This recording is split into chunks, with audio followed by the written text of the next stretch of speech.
Halo, kembali lagi di channel Rudy Hiskia. Kali ini aku akan membahas satu perusahaan yang bernama Rukun Raharja lah ya.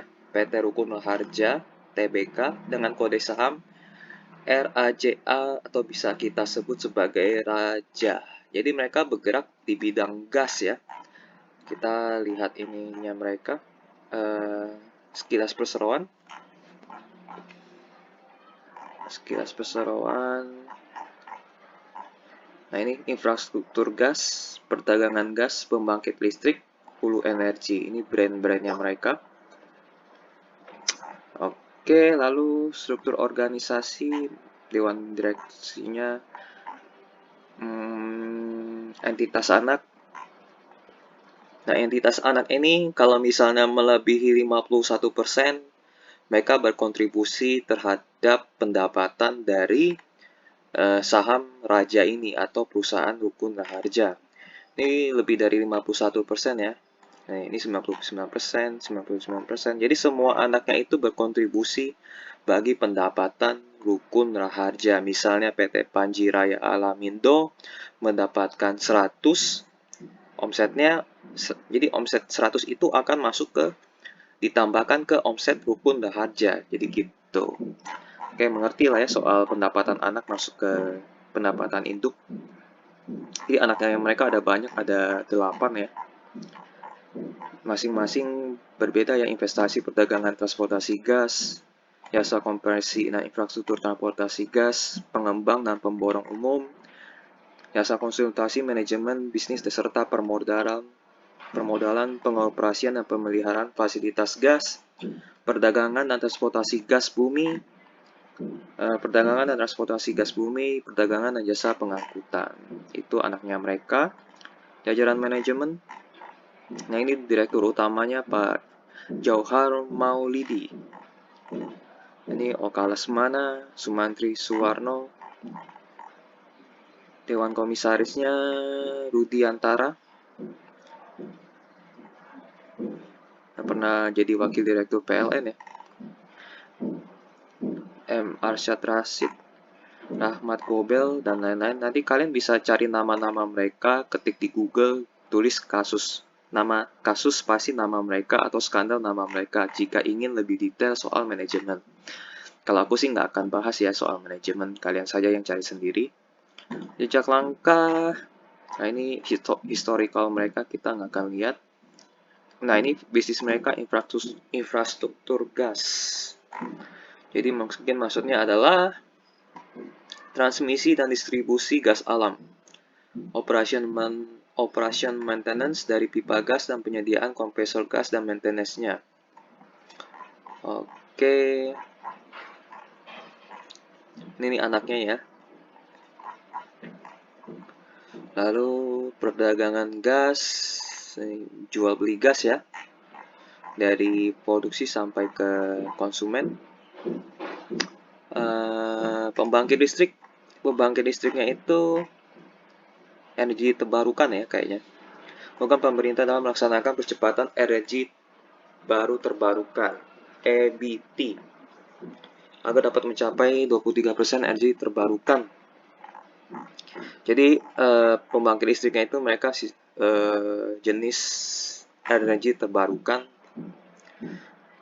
Investasi hulu, ini maksudnya tidak luput dari perhatian Rukun Raharja. Pengembangan bisnis melalui investasi hulu ini tidak banyak akan berhenti di blok cepu saja. Jadi mereka masuk ke blok cepu ya. Cepu ini bukan cepu yang suka laporin orang ya, namanya cepu aja. Namun beberapa lokasi yang cukup berprospek bagi perusahaan sehingga harapannya dapat terus memperluas jaringan bisnis perseroan. Oke, ini sekilas tentang bisnisnya mereka. Nah, ini kita bisa lihat pemegang sahamnya. Keberlanjutan, nggak ada apa-apa ya. Hubungin kami, nggak ada. Nah, pemegang sahamnya Hapsoro, ini masih belum update. Nanti kita lihat yang IDX saja. Jadi ini kita lewatin.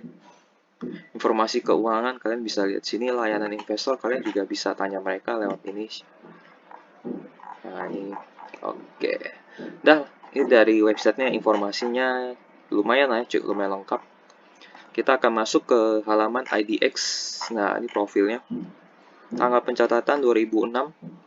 Tadi beda ya sama yang di website ya? Apa aku salah ingatan? Tapi jika kita ikutin yang di ini IDX saja. Nah, ini jajaran direksinya, ini jajaran komisarisnya, pemegang sahamnya ini yang terbaru pastinya kalau IDX. Johan Lensa ini nama orang, 10%, Sentosa Bersama Mitra 32%, Hapsoro 32%, masyarakat hanya 25% dan mereka masih bisa melakukan right issue karena masyarakat baru 25%. Jadi kalau mereka mau tambah modal bisa sekali ya lewat right issue gitu. Jadi pengendalinya ada 3 ini ya. Hapsoro, Sentosa Bersama Mitra, dan Johan Lensa. Mungkin ini mereka satu grup kali ya. Aku nggak tahu, nanti kalian cari sendiri lewat Google. Siapa itu Johan Lensa, siapa itu Sentosa Bersama Mitra, dan Hapsoro. Kalian cari aja di Google. Ini anak usahanya mereka, ada 5 ya. Ada 5. Investasi, distributor gas alam, pengembang, jasa konsultasi, transmisi gas, dan kompresi gas. Oke. Ini laporan keuangan yang paling terakhir yaitu kuartal 1 ya, 31 Maret 2022. Uang cash mereka cukup banyak ya. Ini dalam dolar Amerika Serikat atau USD. Uang cash mereka 33 juta US dollar. Piutang usaha 13 juta US dollar. Jadi kita tambahkan jadi 46 ya. Piutang yang lain-lainnya 46 tambah 5 sama dengan 51 juta US dollar. Yang ini nggak bisa ya, nggak bisa diuangkan. Jadi yang benar-benar cash gitu sekitar 51 juta US dollar. Kita bandingkan dengan utang jangka pendek mereka. Utang jangka pendek mereka hanya 22 juta US dollar. Pinjaman bank apakah ada? Oh, pinjaman bank ada 8 juta US dollar. Jadi dengan uang cash mereka yang 33 juta ini bisa langsung bayar ke pinjaman bank tanpa mengalami kesulitan ya.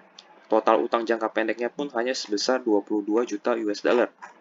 Sementara itu, uang yang bisa dijadikan cash secara langsung, maksudnya aset ya, bukan uang. Aset yang bisa dijadikan cash secara langsung itu piutang dan persediaan sebenarnya. Tapi piutang sama cash itu hasilnya totalnya 51 juta US dollar.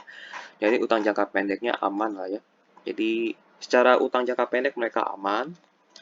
Namun di utang jangka panjangnya ini besar sekali 96 juta US dollar dan ini pinjaman bank.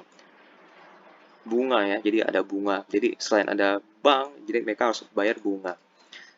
Jadi total utang mereka itu 121 juta US dollar. Lebih besar daripada aset yang bisa dijadikan cash sebesar 51 juta US dollar. Jadi untuk jangka panjangnya mereka nggak aman ya. Untuk jangka pendek mereka aman, 22 juta US dollar masih bisa di cover, tapi untuk jangka panjang mereka belum bisa cover. Jangka panjang itu di atas 1 tahun. Nah, tapi selama mereka tetap menghasilkan pendapatan dan laba bersih, jangka panjang ini aman.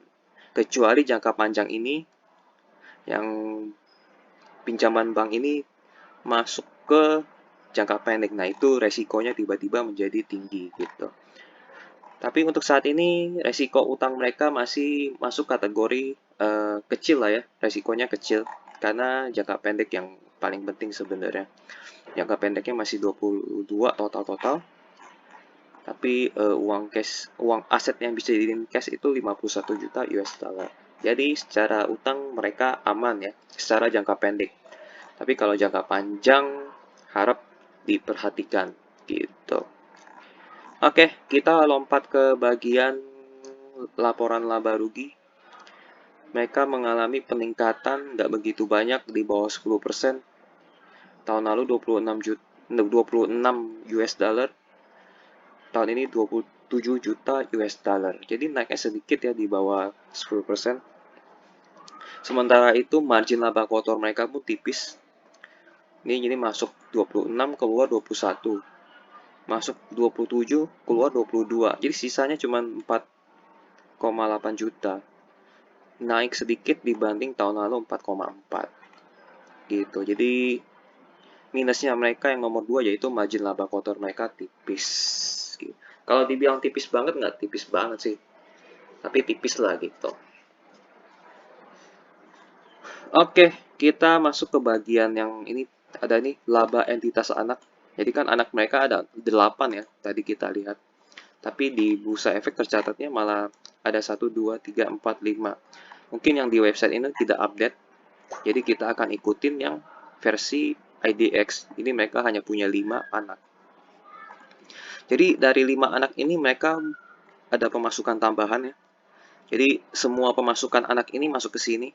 Laba entitas anak 2,1 juta US dollar. Di tahun lalu hanya 1,2 juta US dollar aja. Nah, kita lihat nih pendapatan anaknya paling banyak dari mana? Nomor 30 nih tercatat. Nomor 30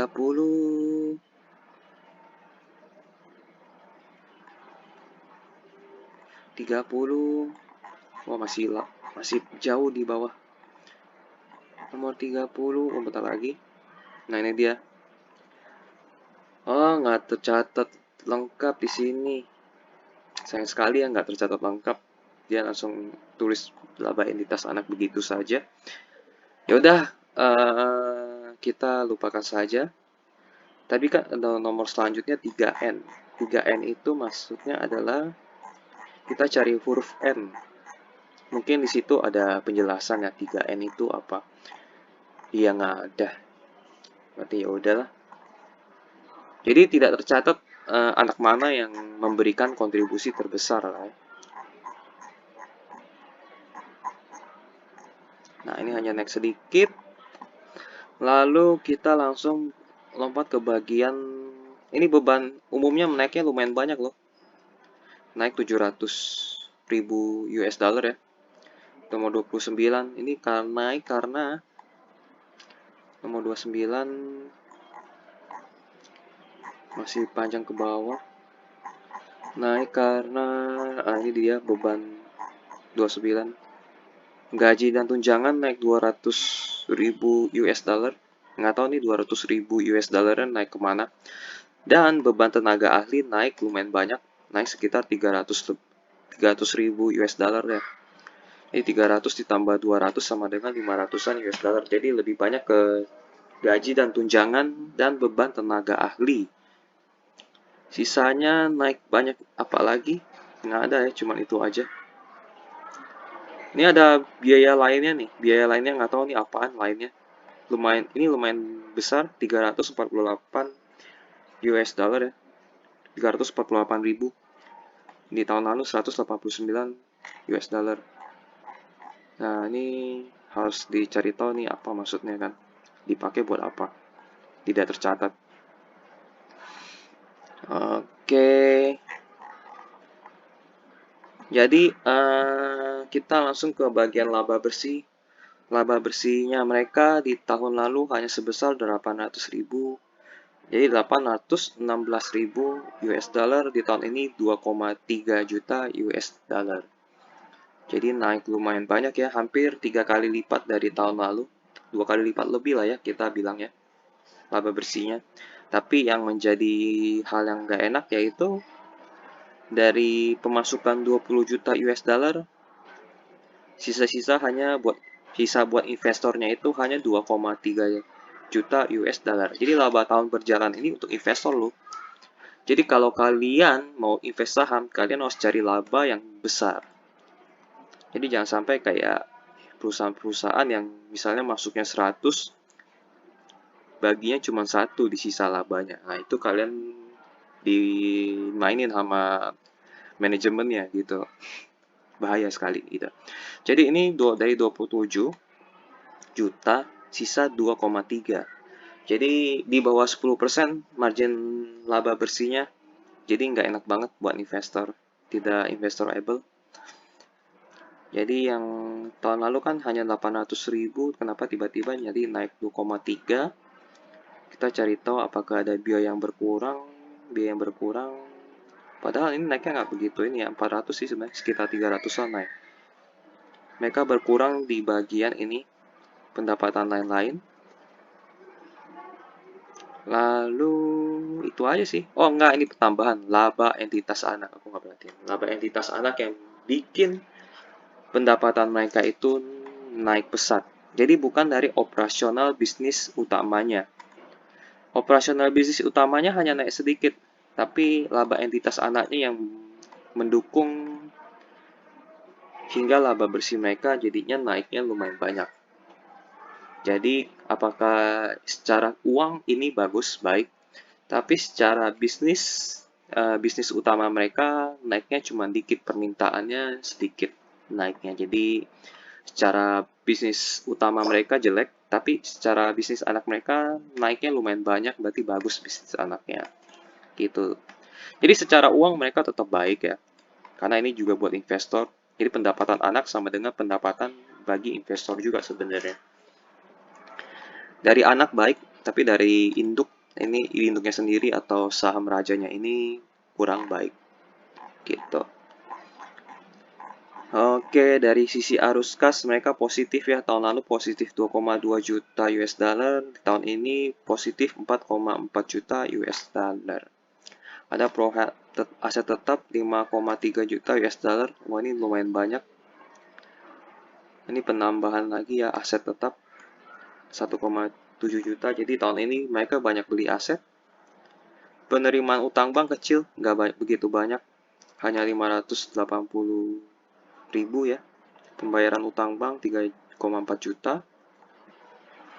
Wah, tahun lalu penerimaan utang banknya lumayan besar loh. 108 juta loh. 108 juta US dollar loh. Gila. Ini dipakai buat apa nih? Ini kalian harus cari tahu. Mungkin ini yang menyebabkan uang cash mereka jadi banyak ya. Jadi sebanyak itu karena utang sebenarnya. Utang jangka panjang ya. Jadi dari 108 ini tersisa di jangka panjangnya tadi ini nih, tersisa, nah ini jangka panjang pinjaman bank tersisa 96. Berarti mereka bayar utangnya lumayan lancar. Jadi bisnis mereka sebenarnya bagus. Jadi utang nggak begitu inilah ya, karena arus kas mereka juga positif, makanya utang bank itu semakin kecil. Jadi bagus. Secara arus kas mereka positif.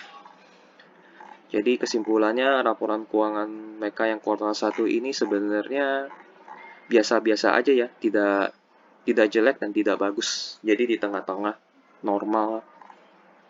Apakah aku tertarik dengan perusahaan ini ketika melihat kuartal 1 aja? Ya aku biasa aja sih. Gitu.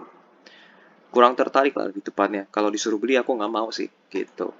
Karena kinerjanya menurutku biasa aja. Jadi aku nggak akan beli perusahaan yang kinerjanya biasa aja. Aku hanya strict untuk membeli perusahaan yang menurut aku bagus. Tapi kalau yang level biasa aku nggak mau. Gitu. Oke, ini bagian omsetnya. Omsetnya mereka dari ini tidak tercatat ya. Tercatat hanya di ekuitasnya aja. Jadi kita mungkin bisa bilang hitungnya dari 2011. Jadi mereka ada peningkatan ya 2011 sampai 2014. Jadi hanya 3 tahun aja tok. Dari 2004 tahun aja tok mereka turun, ya kan? 2015 turun, 2016 makin turun sampai 2018 turun. Naik dikit kena pandemi, turun lagi. Jadi sebenarnya mereka sedang menghadapi masalah turunnya permintaan. Jadi mereka kan bisnis gas. Jadi bisnis gas mereka itu kliennya itu pada nggak mau beli lagi kemungkinan. Antara nggak mau beli lagi atau memang industri yang bergerak di bidang gas jadi makin banyak. Jadi bagi kue antara dua itu sih. Oke, jadi secara permintaan yang turun terus ini di masa lalu itu sepertinya kurang baik ya, karena kemungkinan saingannya tambah banyak atau klien mereka nggak mau beli di mereka atau klien-kliennya itu berkurang antara dua itu. Laba bersih naik turun lah ya, dari 2 juta naik ke 7, tetap sekitar 7, 8 naik, naik, turun lagi. Terus ini naiknya ini karena jual aset, bukan dari operasional. Ini jual aset aja sebesar 22 juta US dollar. Jadi kalau mereka nggak jual aset, ini bisa minus atau mereka mengalami kerugian. Lihat ya, omsetnya ini turun loh. Kalian lihat, omsetnya turun dari 186 turun ke 148. Ini harusnya laba bersihnya kecil. Ternyata jadi plus. Plusnya gara-gara mereka jual aset. Jadi bukan dari bisnis. Dan 2018 turun lagi, drop lagi omset mereka. Tapi laba bersih mereka positif itu karena ada pendapatan lain sebesar 15 juta US dollar. Jadi ini murni bukan dari operasional bisnis mereka. Jadi mereka ada semacam kayak mempercantik laporan keuangan mereka. Padahal mereka sedang mengalami penurunan kinerja. Nah, ini yang harus diperhatikan. Gitu. Jadi kalau misalnya turun sekitar segini ya, ini mirip dengan tahun 2012. Jadi mungkin laba bersihnya hanya sekitar 7 juta US dollar sih. Jadi mungkin ini berkurang lebih banyak lagi. Gitu. Ini pendapatan lainnya menolong mereka. 2019 naik lah ya, naik lagi karena ekonomi mulai pulih sepertinya. 122 harusnya nggak jauh dari 166, dan berarti benar sekitar 6 juta US dollar, nggak jauh kan dari tahun ini. Dengan tahun ini nggak begitu jauh dan memang sekitaran segini laba bersihnya. Jadi ini lompat sampai belasan karena ada dua ini. Oke, masuk ke tahun pandemi otomatis berkurang, mau nggak mau ya. Karena industri lagi susah, jadi mereka berkurang, itu maklum. Tapi ini mulai bangkit lagi mereka. Kuartal satunya tapi hanya bangkit sedikit nih masalahnya nih. Bukan bangkit banyak, tapi bangkitnya sedikit. Problemnya di situ, padahal udah mulai bangkit lah ya di 2022. Nah, jadi bisa dibilang permintaan bisnis ke mereka itu berkurang. Itu yang menjadi masalah. Dan ini laba bersihnya itu karena laba entitas anak yang sebesar 2,1 juta US dollar. Ini kalau dikurangin, ya paling hampir sama dengan yang ini, cuma ratusan ribu aja mereka untungnya. Jadi ini tanda bahaya bagi raja ya, harus siap-siap. Jadi laba bersih mereka sebenarnya juga turun ngikutin pola dari omsetnya yang turun juga. Omsetnya turun itu, omset itu berkaitan dengan permintaan produk ke mereka. Jadi kalau misalnya permintaan produk ke mereka itu berkurang, omset mereka otomatis berkurang. Jadi ini tandanya bisnis mereka udah masuk kategori warning. Omsetnya turun, laba bersihnya turun. Tapi mereka akan mengakali dengan cara dari pendapatan lain, jual aset, atau laba entitas anak. Nah, akhirnya entitas anaknya lumayan tertolong naik banyak. Kalau nggak ada laba entitas anak, bisnis utama mereka sebenarnya mendekati ratusan ribu lah ya. Sekitar 200 ribu sampai 800 ribu. Gitu. Cara ekuitas, karena kita beli saham sama dengan beli ekuitas, ya mereka bertumbuh lah ya di awal-awal tahun. Dari 2010 sampai 2016, 17 pun sampai naik ya, sampai 18 naik. Ini karena ini naik terus karena laba bersih. Jadi setiap laba bersih mereka ekuitasnya naik. Ini tambah 7, ini tambah 7, tambah 7, tambah 7, tambah 8, tambah 8. Jadi gitu sistemnya. Jadi ekuitas kenapa bisa naik dari laba bersih. Tapi kita lihat ya pertumbuhannya lumayan, lompatnya lumayan jauh ya. Ini naik 2 kali lipat. Ini naik 2 juta. Ini justru turun di sini. Aku nggak tahu kenapa turun. Mungkin mereka beli aset pakai uang cash. Jadi uang cash mereka jadi ekuitas mereka itu porsi paling banyaknya itu bentuknya uang cash kemungkinan. Jadi mereka pakai. Di 2014 mereka naik. Ini naik lagi. Naik digit depannya bagus. Naik digit depan lagi. Tapi menjelang ke 2017 sampai ke 2021 mereka mengalami hambatan ya. Sempat naik di 2018 lalu turun di 2019. Padahal tidak ada krisis ekonomi atau apapun itu. Mungkin ada perang dagang China itu, dagang China dan USA ya. Mungkin pengaruhnya di situ. Ini turun, naik tipis karena mereka masih tetap menghasilkan laba tapi tetap tidak begitu banyak kontribusi mereka ke ekuitas.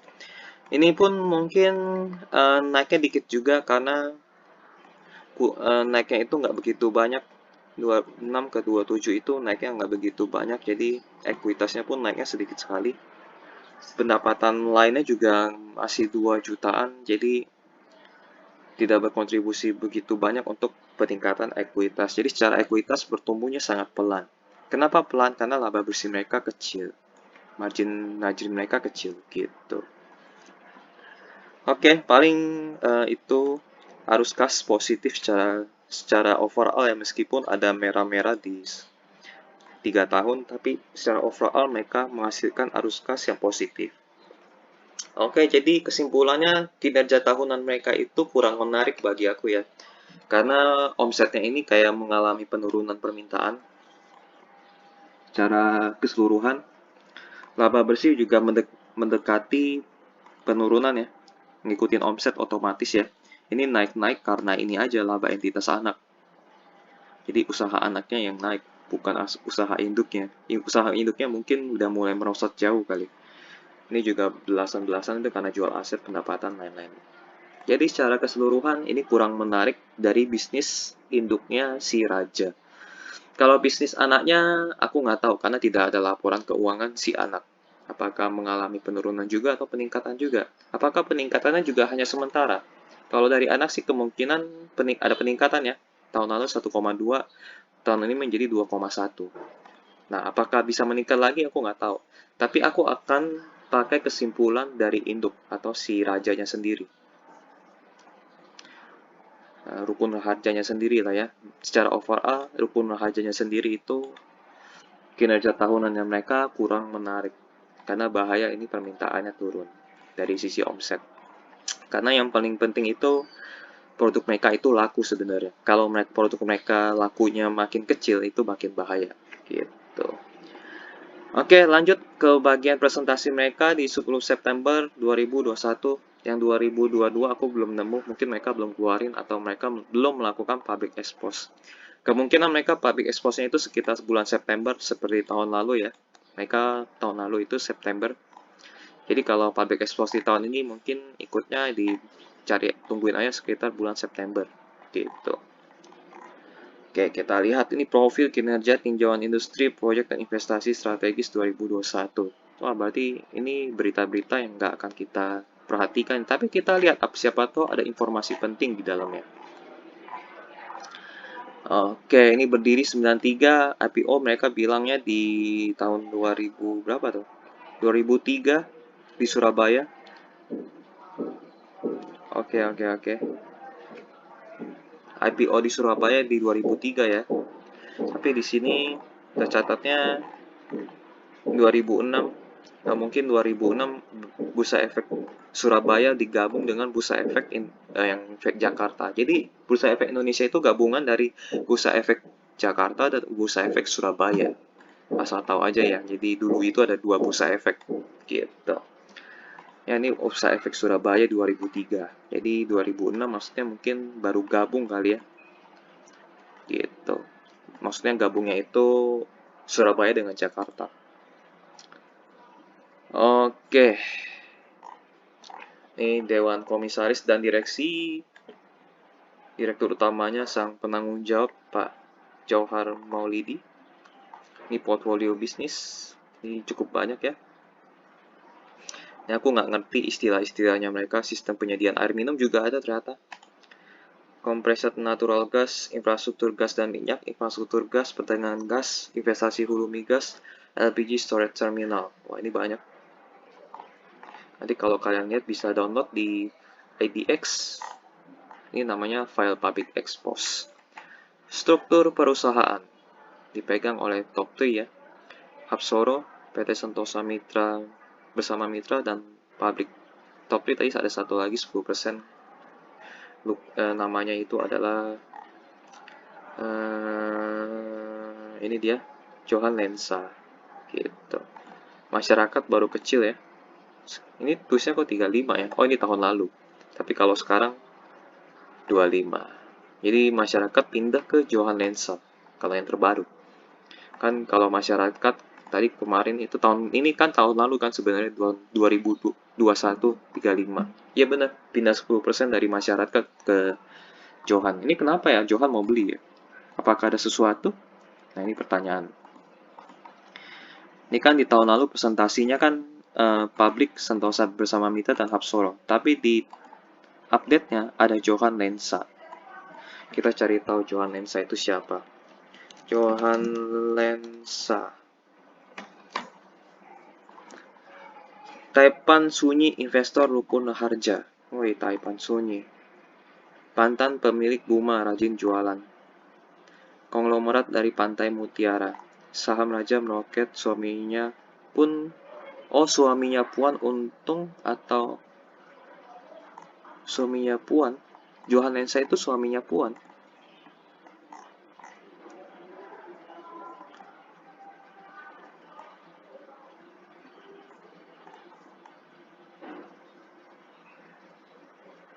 Emiten jasa hulu migas yang sahamnya dipegang suami politisi. Oh, Puan Maharani itu suaminya Hapsoro. Hapsoro itu suaminya Puan Maharani. Oke. Kita cari tahu si Johan Lensa itu. Nah, ini nih, kongsi berujung bui. Apa ini? Oke, kita cerita. Sebermula keduanya mitra kerja, mereka Darwin Eng dan Johan Lensa mendirikan perusahaan properti PT Graha Makmur Cemerlang. 2007 belakangan kongsi ini bermasalah karena Darwin merasa Johan mengurangi kepemilikan sahamnya secara sepihak. Belum sempat menggugat secara hukum, Darwin justru lebih dulu dilaporkan ke kubu Johan ke polisi dengan tuduhan penipuan dan akhirnya dibui. Oh, kubu Johan melaporkan Darwin. Akhirnya Darwin yang dibui. Wah, ini bahaya ya. Ada kasus-kasus begituan. Nah, ini kita mulai mendalami. Kasus Johan Lensa. Menurut gugat deal advokat Johan Lensa. Apa ini? Main polisi Taipan Property.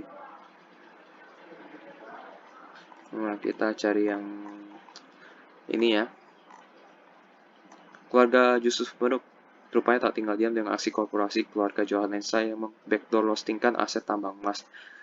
Oh, Johan Lensa ini, aku nggak mau berani komentar ya, jadi kalian aja yang sendiri yang ini. Oke, ya, kalian sendiri aja yang cari lebih lanjut. Jadi soal Johan Lensa, kalian sendiri yang apa namanya, inilah ya. Nih, Johan Lensa ini kalian sendirilah yang ini, yang menilai sendiri. Jadi Hapsoro ini suaminya Puan Maharani, Sentosa bersama mitra. Ini milik, nanti kalian cari sendiri lah udah. Oke, langsung lanjut ke bagian lain. Kinerja keuangan kita lewatin karena udah lewat 2021. Tinjauan makroekonomi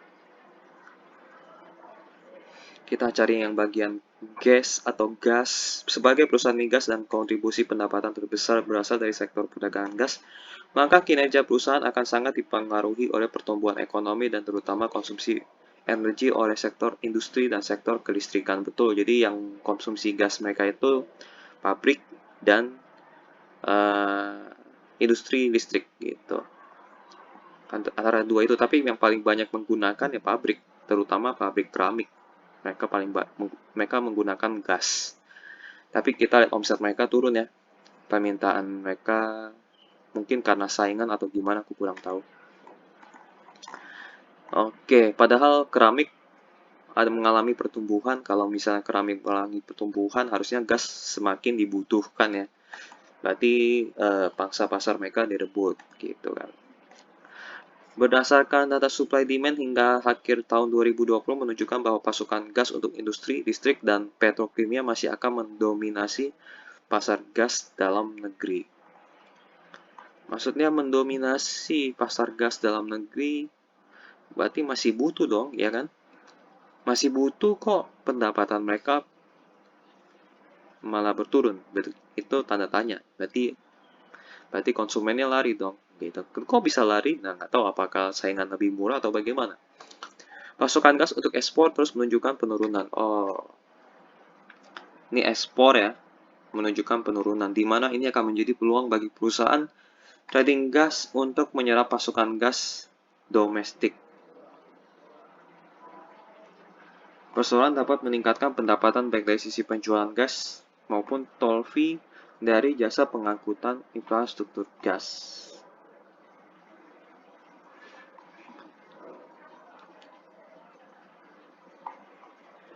Mereka nyerap gas dari dalam negeri. Nah, terus mereka habis serap ngapain? Persoalan dapat meningkatkan pendapatan. Nih, mereka kan ekspor kan terus menurun.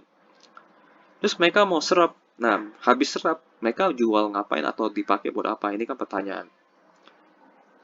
Nah, aku nggak ngerti lah ya. Kalian kalau ngerti dipakai buat apa, mungkin bisa jawab. Mungkin untuk trading ya, dibilang. Menjadi peluang bagi perusahaan trading gas, berarti untuk di trading. Dijual lagi, berarti. Nah, habis dijual lagi, jualnya kemana? Ke industri. Tapi kita lihat omsetnya turun. Jangan-jangan mereka beli terus trading marginnya lebih mahal kali ya. Jadi konsumen kabur gitu kan, nggak ngerti lah. Tapi aku akan pakai data ini. Omset mereka selalu turun. Oke, belanja modal tahun 2021. New business development existing 2021, apakah informasi belanja modal sampai dengan penyerapan tertinggi atas belanja modal antara lain penyertaan pada proyek pipa rokan, pengembangan ya, bisnis baru ya. Jadi ada bisnis baru diantaranya penyertaan proyek pipa rokan, pembangunan LPG terminal Rembang, pengembangan bisnis CNG dan spam Cijanggel. Ini nggak bisa langsung didapatkan. Mereka ini mungkin jangka panjang dapatnya. Mungkin dapatnya di 2023 atau 2024 kan gitu. Penyerapan lain digunakan untuk pengembangan bisnis yang sudah ada saat ini. Sampai Juni 2021, proyek yang sudah terrealisasi adalah pengembangan pipa di wilayah Banten. Oke, bagus. Jadi mereka ada ini ya, ada bisnis baru. Jadi mungkin petik cuannya itu di tahun-tahun berikutnya. Jadi tidak bisa di tahun ini atau karena mereka baru ya. Karena presentasinya itu kan September 2021 ya. Petiknya bisa langsung 2022, nggak paling di akhir 2022, tapi paling petik cuannya itu mungkin di 2023 gitu. Project investasi strategis 2021 ini banyak. Existing business development, new business development. Ini ada new yang hijau ya, yang baru. 1, 2, 3, 4, 5. Jadi ada 5. Ada water treatment plant in Bandung, CNG business, ONM Star Energy Geothermal Salak, Rokan Oil Pipeline. Ada 5 bisnis yang bisa membuat omset mereka bisa bertambah, tapi nggak tahu bertambah seberapa banyak gitu. Existing business development, alokasi tambahan gas jadi izin D, perpanjangan kontrak pipeline di Gresik. Oke, ada perpanjangan alokasi tambahan. Existing business development yang sudah ada ya, existing business development lagi yang sudah ada, ekspansi bisnis di Cilegon, additional compressor for Indonesia Power, new business development, ini yang baru, title project, penggantian pipa minyak mentah, Riau, Progres Perseroan bersama Pertagas terus berupaya menyelesaikan pembangunan pipa rokan agar dapat beroperasi sesuai waktu yang dijadwalkan. Nah, dijadwalkan nggak tahu nih, apakah 2023, apa 2022, atau 2024, nggak tahu. Sistem penyediaan air minum di Bandung. Jadi ada tambahan lagi nanti sistem air minum. Operation and maintenance at Star Energy Geothermal Salak. Periode 3 tahun. Selama 3 tahun ya maintenance-nya. New business development lagi. CNG Mother Station. Land acquisition.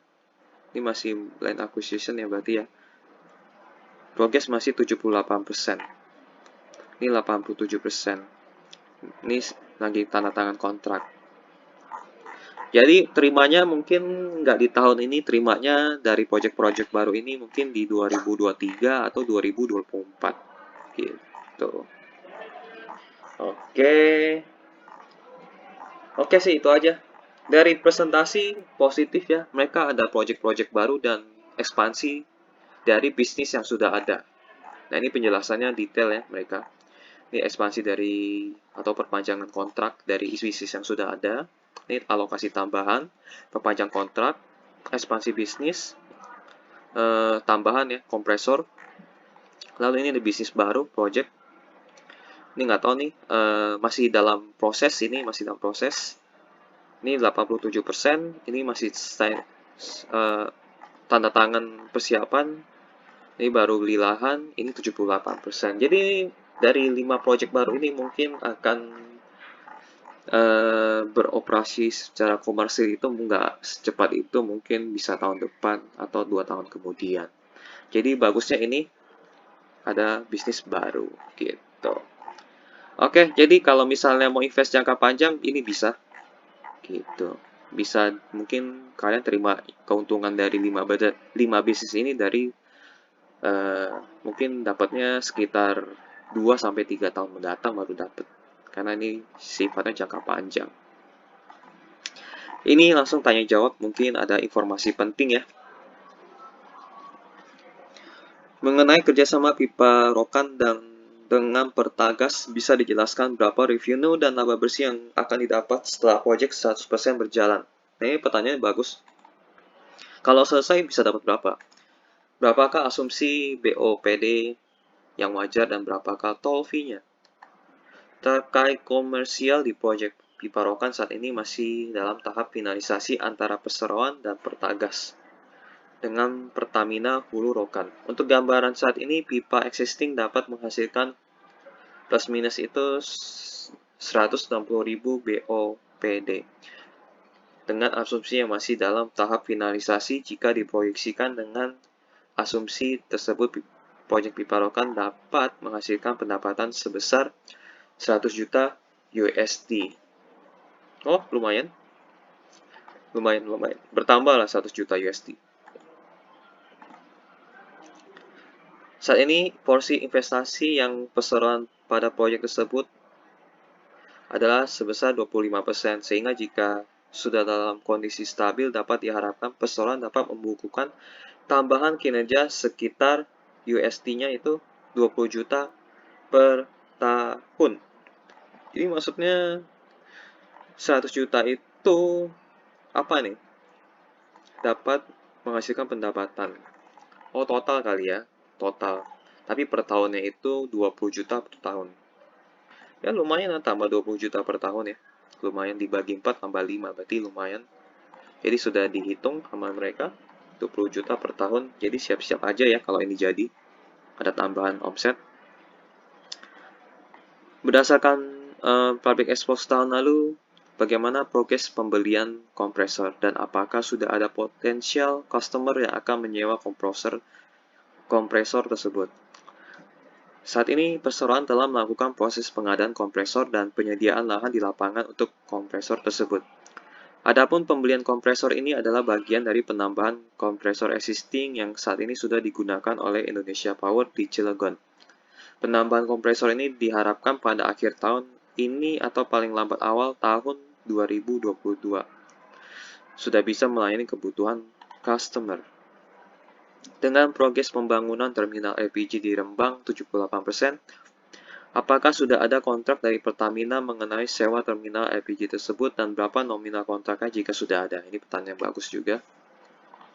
Jika Perseroan diinformasikan bahwa pembangunan LPG discharge terminal di Rembang ini dilakukan karena sudah ada HOA antara Perseroan dengan Pertamina Patra Niaga. Kapasitas yang disepakati untuk pembangunan LPG terminal tersebut adalah sebesar 1000 MT per hari.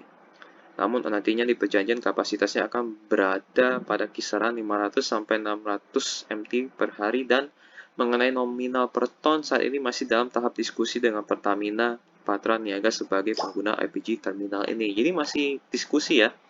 Jadi belum diketahui pendapatannya berapa. Bagaimana detail progres perpanjangan pipa gas di Jawa Timur? Apakah ada perkembangan? Apakah melalui tender atau penunjukan langsung? Perjanjian pengangkutan dari Petronas ke pembangkit Jawa Bali di Jawa Timur adalah perjanjian jangka panjang dengan skema Build Operation atau Transfer BOT antara Perseroan dan PJU BUMD Jawa Timur.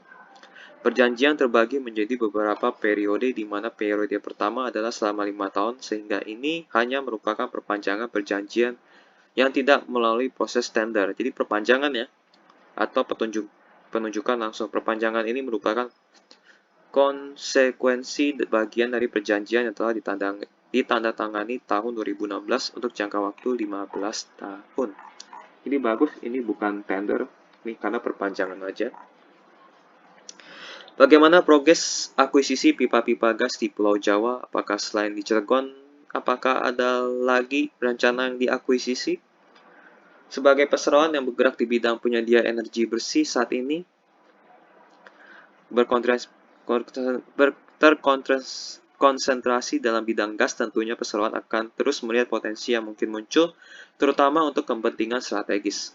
Salah satu contohnya adalah saat ini perseroan memiliki alokasi dari Jindi South Jambi. Dengan alokasi ini, perseroan akan melihat kesempatan apakah perlu membangun dan mengakuisisi pipa di wilayah tersebut. Perseroan akan terus melihat peluang-peluang untuk pertambahan pipa gas. Namun perseroan belum bisa menyampaikan rencana waktu dan lokasi penambahan pipa pada kesempatan public expose ini. Oke, jadi masih belum ya informasinya. Dengan target pendapatan sebesar 130 juta untuk tahun ini. Tahun ini artinya di tahun 2021 ya. Kita lihat ternyata tidak tercapai. Mereka punya target tapi tidak tercapai ya.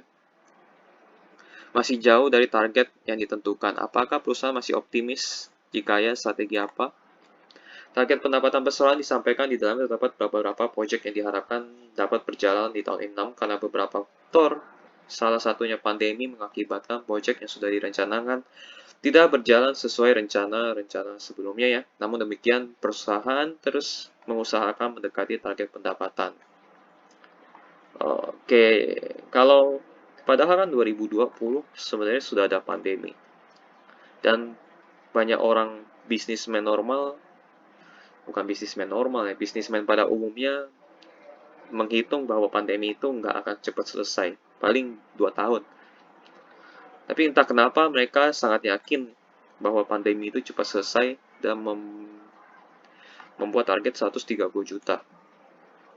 Ternyata targetnya sangat jauh daripada 130 juta ya. Nah ini yang menjadi hal yang negatif ya. Oke.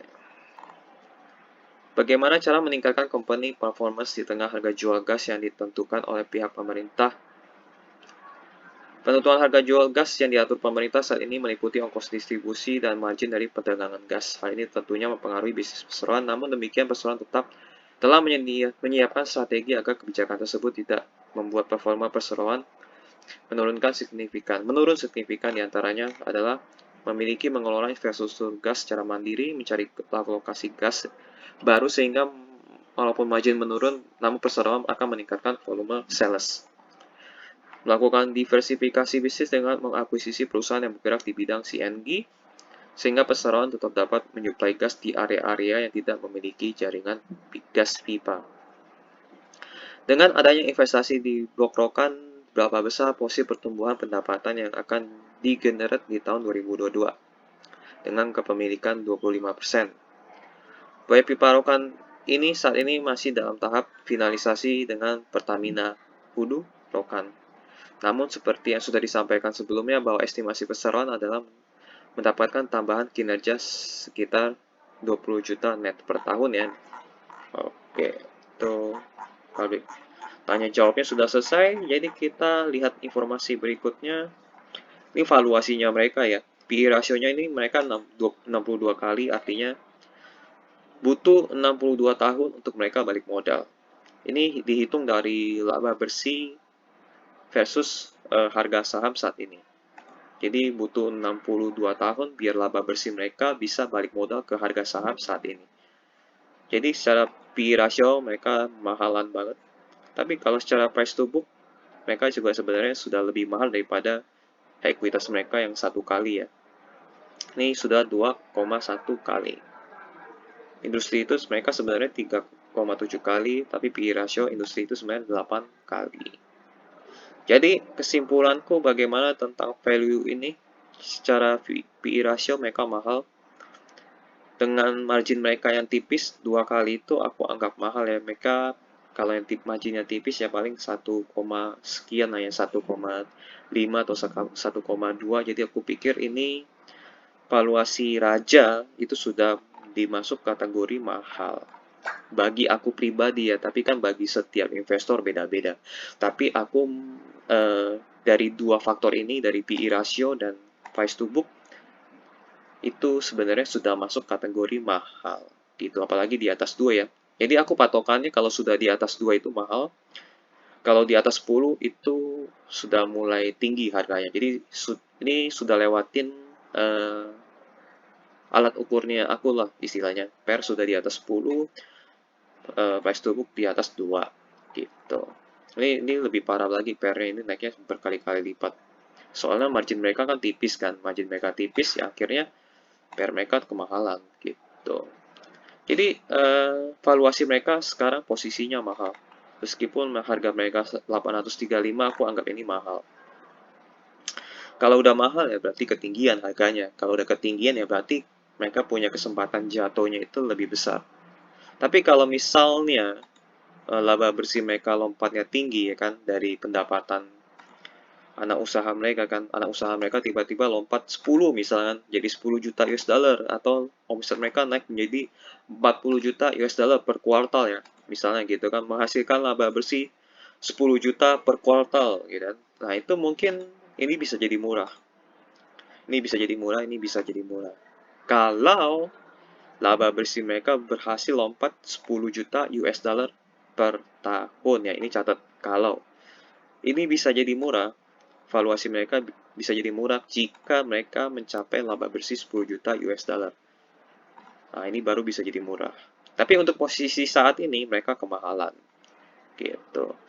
Bagaimana dengan proyek-proyek masa depan mereka? Nah, ini kan belum ada nilainya. Yang ada nilai itu rokan kan 20 juta per tahun. Berarti dibagi 4 per kuartalnya sama dengan 5. Jadi ditambah 5 aja. Ditambah 5 jadi sekitar 30-an. Nggak beda jauh dengan 2014 dan 2015 gitu. Yang mungkin laba bersihnya sekitar 8 atau 9. Mendekati 10 ya kayaknya ya. Kalau misalnya proyeknya semua jalan semua, semoga bisa mendekati 10 atau di atas 10 juta US dollar gitu. Tapi kalau untuk saat ini mereka kemahalan. Jadi kalau investasi jangka pendek, enggak lah ya, kemahalan. Kalau investasi jangka panjang, ini masih abu-abu. Seberapa besar nih dapatnya, mereka mungkin bisa ngomong 20 juta US dollar, tapi kenyataannya enggak. Ya kan, ini terjadi ya. Mereka bilang target 130 juta, tapi realisasinya ini malah jadi 98. Nah, ini jauh sekali ya. Mereka bilang akan mendapatkan 20 juta net, mungkin 20 juta net benar, tapi bisnis-bisnis yang lainnya ini loh, kan gitu. Mereka kan bisnis lainnya ada biaya juga kan. Jangan-jangan marginnya tipis juga. Nah, ini yang menjadi catatan. Jadi, investasi jangka panjang pun sebenarnya juga masih abu-abu. Untuk jangka pendek ini sudah harganya ketinggian, untuk jangka panjang masih abu-abu. Nah, ini dividennya mereka ya, setiap tahun baginya kecil banget, ada yang di bawah 1%. Ini setiap tahun ya, dapat dividen. Ini paling tinggi di 2020, padahal pandemi mereka baginya 4%. Ini yang bikin aneh sebenarnya. Kenapa nggak dipakai buat investasi atau segala macamnya ya. Jadi secara dividen yield mereka kurang menarik karena di bawah deposito bank. Dan bagi dividennya pun bolong-bolong ya. 2003, 2004, terus 2005 sampai 2012 kayak hilang gitu, nggak ada jejak. 2014 bolong, 2016 bolong. Baru dari 2017 sampai 2022 mereka rajin. Jadi secara dividen kadang-kadang kasih, mungkin kadang-kadang enggak kali ya. Gitu. Dan dividen pun di bawah deposito bank. Kecuali 2020 di atas deposito bank. Menyamai lah, bukan di atas lah ya, menyamai. Gitu. Oke, paling gitu aja. Dividen itu mereka sebenarnya kurang menarik dari sisi dividen. Oke, kita lanjut ke berita-berita lainnya. Ini ada dividen. Ini modal sudah serap ya. Mungkin BlackRock atau apa tuh yang 5 bisnis barunya. Iya, ada Rokan kan, benar Rokan, kompresor bisnis baru gas infrastruktur, benar. Sesuai dengan rencananya mereka lah ya. Oke, paling beritanya hanya itu aja sih. Raja siap menuntaskan proyek pipa gas Rokan. Oke, ini 1 bulan yang lalu. Yang 5 bulan ke atas kita nggak akan lihat, jadi mereka siap menuntaskan proyek pipa gas Rokan 1 bulan yang lalu. Paling gitu aja kalau pipa gas Rokannya jadi di tahun ini ya, di akhir tahun ini mungkin ada tambahan sekitar 5 juta US dollar di per kuartalnya kalau misalnya memang yang mereka sebut itu benar-benar di 20 juta US 20 juta USD ya per tahun ya mereka tambah 5 per kuartalnya artinya gitu. Ya paling gitu aja sih. Kesimpulannya kesimpulan untuk saham Raja apakah layak diinvestasikan? Kalau untuk jangka pendek aku enggak, karena sudah ketinggian harganya. PE rasionya itu 62 kali. Atau kalau mau balik modal butuh 62 tahun. Itu males banget nungguinnya. Dan price to book-nya mereka 2 kali ya, 2,16 kali. Kalau sudah lewat dari angka 2, sebenarnya aku bilang angkanya sudah ketinggian. Untuk perusahaan yang laba bersihnya itu tipis. Jadi aku nggak begitu tertarik kecuali laba bersihnya tebel ya, ROE-nya tebel gitu kan. Nah mungkin 2 kali aku anggap biasa kalau ROE-nya tebal. Tapi kita lihat ROE-nya berapa. ROE itu return on equity-nya itu cuma 3%. 3% tok. Ya kan, TTM 3%. Nah, jadi kecil di bawah 10%, bahkan di bawah 5%. Ini kalau misalnya di atas 20%, kalau return on equity-nya di atas 20%, dengan nilai PVB yang 2 kali aku anggap wajar, bukan kemahalan. Tapi kalau dengan ROE yang sekecil ini, ya 3% ini ya dua kali ini kemahalan. Apalagi dari sisi PE ratio ini super mahal gitu. Jadi untuk jangka pendek aku nggak mau beli karena harganya sudah ketinggian dan sudah kemahalan. Kalau untuk jangka panjang pun masih aku nggak tahu mereka bisa bertambahnya berapa banyak. Tapi dari ada orang baru Johan Lensa masuk ke sini mungkin hitungannya si Johan Lensa mungkin bagus atau gimana nggak tahu apa jangan-jangan sekarang memang dia lagi jualan kali ya. Coba mungkin kita lihat harga sahamnya kali ya. Apakah naiknya cukup tinggi? Mungkin sebelum dia masuk harganya memang sudah tinggi kali. Lagi rendah terus pas dia masuk tinggi. Ini dia bandarnya jangan-jangan. Oh iya bener. Lompatnya lumayan jauh loh. Oke, jadi mereka memang pernah di harga 700-an. 5 tahun yang lalu ya, sekitar 5 tahun lalu memang mereka pernah di angka sekitar 700-an. Nggak tahu nih aku Johan ini masuknya di pas lagi harga rendah atau gimana. Kalau misalnya dia masuknya pas lagi harga rendah, terus kalian ikut-ikutan FOMO, ya berarti si Johan lagi jualan nih sekarang. Kemungkinan ya, kemungkinan. Atau gimana aku nggak tahu. Atau mungkin jangan-jangan proyek masa depannya mereka itu, laba bersihnya itu bisa bikin Raja ini meroket laba bersihnya. Atau ROE-nya tiba-tiba lompat ke 20%. Nah itu kan nggak tahu. Jadi untuk jangka pendek sekarang saat ini mereka kemahalan ya dengan laba bersih yang segitu. Nah masa depannya aku nggak bisa ukur seberapa besar pendapatan mereka atau seberapa besar laba bersih yang berhasil mereka ciptakan karena aku tidak di bidang ini gas ya atau bisnis yang mereka kuasai lah ya. Hitung-hitungannya pun aku nggak masuk, jadi nggak tahu juga kan. Kalau misalnya kalian tahu hitung-hitungannya dan potensi masa depan dapatnya berapa dari bisnis-bisnis mereka ini. Nah, 5 bisnis baru mereka ini, kalian tahu nilainya, bisa tahu omsetnya, tahu marginnya, tahu biayanya. Kalian bisa bisa tebak sebenarnya. kira-kira mereka menghasilkan laba bersih berapa gitu kan. Dari brokeran pun mereka menghasilkan laba bersih berapa setelah dikurangi biaya. Nah, baru bisa kita hitung laba bersihnya dan kita bisa hitung potensi yang bisa mereka ciptakan sehingga bisa mengurangi harga yang mahal saat ini. Itu dari sisi panjangnya aku nggak tahu, abu-abu. Mungkin kalian harus cari tahu ya soal bisnis-bisnis yang ini, 5 bisnis mereka ini. Nah, 5 bisnis mereka ini. Ini pendapatannya bisa berapa banyak, marginnya bisa berapa tebal, laba bersih bisa kontribusinya berapa banyak. Gitu. Jadi, oke, kesimpulan langsung aja deh. Untuk jangka pendeknya mereka nggak ketinggian, tapi kalau untuk jangka panjang aku nggak tahu. Gitu. Untuk saham Raja ya. Nah, jadi kalau misalnya kalian ada informasi yang mau ditambahkan atau mau koreksi informasi tentang saham Raja, boleh langsung tulis di kolom komentar. Atau jika misalnya ada saham lain yang ingin dianalisa juga kalian boleh tulis di kolom komentar. Oke, sudah 1 jam. Sampai jumpa di video berikutnya ya. Bye-bye.